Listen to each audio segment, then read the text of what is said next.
അല്ല ഇതില് ഒരു ഇത് എടുത്തേണ്ടതുണ്ട്. അതില് നേരത്തെ പറഞ്ഞ SDP നേതാവ് ലത്തീഫ് തന്നെ പ്രതികരിച്ചിട്ടുള്ളത് UDF നേതാക്കൾ ഇടപെട്ടിട്ടാണ്. UDF നേതാക്കളുടെ സമ്മർദ്ദമുണ്ടായിരുന്നു. സാദിഖ് അലി ശിഹാബ് തങ്ങൾ അടക്കം വിളിച്ചതിനെ തുടർന്നാണ് അവിടുന്ന് SDP സ്ഥാനാർത്ഥിയെ പിൻവലിച്ചത് എന്ന് വളരെ വ്യക്തമാക്കിയിട്ടുണ്ട്. പക്ഷേ അവിടുത്തെ പ്രവർത്തകർ, SDP പ്രവർത്തകർ മുസ്ലിം ലീഗിന് പിന്തുണയ്ക്കുന്നതിനോട് എതിർപ്പുള്ളവരാണ്. അതാണ് നേരത്തെ അഷ്റഫിനെ സ്ഥാനാർത്ഥിയാക്കുന്നതിലും അദ്ദേഹത്തെ തന്നെ അവിടെ മത്സര രംഗത്ത് ഉറച്ചു നിർത്തുന്നതിനും വേണ്ടിയിട്ടുള്ള ശ്രമങ്ങൾ അവർ നടത്തിയിരുന്നു. അവിടുത്തെ PDPക്കും ഈ വ്യത്യസ്തമായ നിലപാടുണ്ട്. ഇപ്പോൾ പരസ്യമായിട്ട് മഞ്ചേശ്വരത്ത് UDFനെ പിന്തുണയ്ക്കും. സംസ്ഥാനത്ത് LDFനെ മറ്റു മണ്ഡലങ്ങളിൽ പിന്തുണയ്ക്കുമെങ്കിലും മഞ്ചേശ്വരത്ത് UDFനെ പിന്തുണയ്ക്കുന്നതാണ് ഇപ്പോൾ PDP സംസ്ഥാന പ്രസിഡന്റും. CPM-നെയാണ് അവർ പിന്തുണയ്ക്കുന്നതെങ്കിൽ ഇതേ വോട്ട് സ്പ്ലിറ്റ് അപ്പോഴും ഉണ്ടാകില്ല. സംശയമാണ്. അതായത് അവിടെ ഇപ്പോൾ BJP ജയിക്കരുത് എന്നുള്ളതാണല്ലോ SDPയുടെ തീരുമാനം. അങ്ങനെയാണെങ്കിൽ അവർ സ്ഥാനാർത്ഥി പോലും പിൻവലിക്കുന്നത്. സംസ്ഥാന തലത്തിലുള്ള അവരുടെ നേതൃത്വത്തിന്റെ നിലപാട് അവിടുന്ന് പ്രത്യേകിച്ച് പ്രാദേശികമായിട്ടുള്ള നിരവധി മുസ്ലിം സമുദായത്തിൽ നിന്ന് തന്നെയുള്ള എതിർപ്പുകൾ ഉണ്ടായിരുന്നു.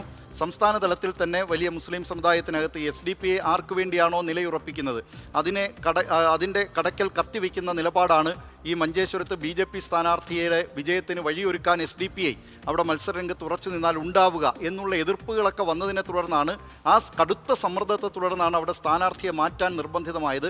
പക്ഷേ താഴെത്തട്ടിൽ മഞ്ചേശ്വരത്ത് SDP പ്രവർത്തകർക്കിടയിൽ ഒരു ലീഗ് വിരുദ്ധ വികാരം, ലീഗ് വിരുദ്ധ വികാരം എന്നതിനേക്കാൾ ലീഗിന്റെ സ്ഥാനാർത്ഥിയായിട്ടുള്ള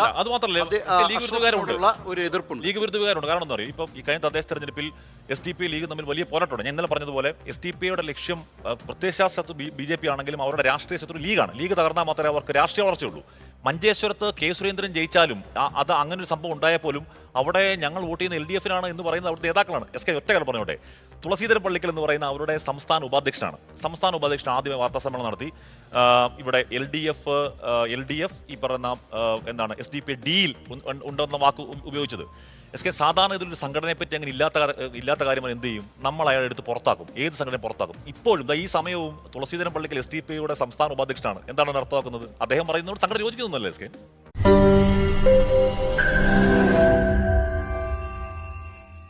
ലോകത്തെവിടെയായാലും ഏത് സമയത്തും 24 വാർത്തകളും ഓഗ്മെന്റഡ് റിയാലിറ്റി പാക്കേജുകളും എക്സ്പ്ലെയിനറുകളും വിശദമായി കാണാൻ ഞങ്ങളുടെ YouTube ചാനൽ നിങ്ങൾക്ക് സബ്സ്ക്രൈബ് ചെയ്യാം.